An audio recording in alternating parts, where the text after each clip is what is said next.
So I thought I might do another update on how the progress is in the shed with the 3D printing of the face shields. Let's have a look around. So I've got 3 Creality Ender Pro trees there working away. I've got another one underneath. I still have a couple of broken printers here. I have no room to fix them. PLA wise, I've got plenty up there. I've got some ABS at the back here, more PLA.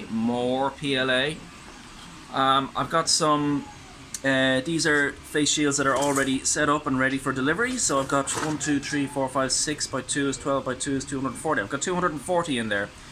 There's my friend Anders printer. I'm still waiting for some material in order to make an ABS enclosure. Oh, and there's another 20 there.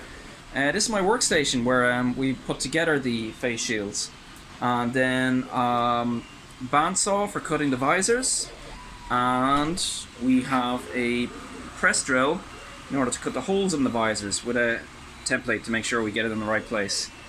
And finally, 2 more printers. We've got an ANET A8 and what used to be an ANET A8. That's my old printer there, working away like a little horse.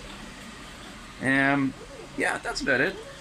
So, as you can see, this is about a month later, and it's still working away, pedal to the metal. That's 200 a day it's creating, and I don't know how long it's going to last, how long it's going to take to get through this, but we're ready. Oh gosh, there's more. So I've got more PLA here. I've got empty boxes for packing away things and getting ready, and there's that was a 3D printer project which I just never got around to finishing, and just don't have the time to finish right now, what with everything. Okay.